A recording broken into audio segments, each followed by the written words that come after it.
Agroforestry की ये तीनों ही टर्म डिफोरेस्टेशन, एफोरेस्टेशन एंड रीफोरेस्टेशन काफी कंफ्यूजिंग है क्योंकि कोर कॉन्सेप्ट कई बार समझ में नहीं आता। समझने की कोशिश करते हैं। डिफोरेस्टेशन का मतलब होता है कि जंगलों का अत्यधिक कटाव। अब किसी भी पर्पस के लिए, फॉर एग्जांपल हमें लकड़ी की जरूरत है घर बनाने के लिए, खेती योग्य भूमि जमीन बनाने के लिए, यानी कि हम जंगलों को साफ कर देते हैं, या डेवलपमेंट के नाम पर इंफ्रास्ट्रक्चर बिल्डअप करने के लिए, किसी भी पर्पस के लिए अगर हम जंगलों का कटाव करते हैं, that is called as deforestation. अब इससे क्या हो रहा है, इससे हमारे पारिस्थितिक तंत्र के ऊपर नकारात्मक प्रभाव पड़ रहा है, यानी कि इकोसिस्टम इम्बैलेंस हो रहा है।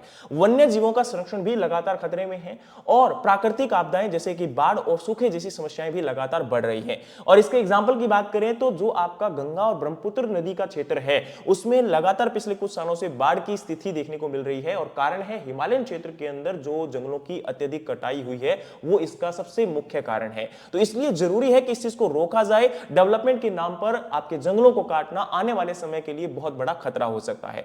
दूसरी हमारी टर्म आती है जी एफोरेस्टेशन। इसका मतलब है नए जंगल को स्थापित करना। अब जैसे जो आपकी बंजर भूमि पड़ी हुई है, जैसे हम राजस्थान की बात करते हैं, मरुस्थलों की बात करते हैं, वहां पर आपके नए जंगल स्थापित किए जाएं ताकि वहां हम लोग नए जंगलों के साथ आपके पारिस्थितिक तंत्र को बिगड़ने से रोक सकें, वन्य जीवों के लिए नए संरक्षण स्थापित कर सकें। इसके अलावा जो मिट्टी का कटाव है उसको रोका जाए और आपका जल और वायु जो यहां पर प्रदूषित होता जा रहा है उसको रोकने के प्रयास के लिए ये काफी जो है नए एफर्ट्स लगाए जाते हैं एनजीओज के द्वारा, गवर्नमेंट के द्वारा, या फिर आप लोग जानते होंगे कि कई लोग अपने सेल्फ बेसिस पर भी इस पर्पस को फुलफिल करते हैं। नेक्स्ट हमारा आता है रिफॉरेस्टेशन। जो जंगल काटे गए थे उनकी जगह पर दोबारा से नए जंगल लगाना, वहां पर नए पेड़ लगाना, that is called as reforestation. इसका भी मेन वही पर्पस है कि आपका जो पारिस्थितिक तंत्र है उसको बचाने की कोशिश करना, जो वन्य जीवों का संरक्षण पहले आपका विलुप्त होता जा रहा था उसको रोकने का प्रयास करना, और इसके साथ साथ जो प्राकृतिक आपदाएं लगातार बढ़ती जा रही हैं उसके प्रभाव को कम करना, ये बहुत जरूरी हो जाता है। तो इसलिए यहां पर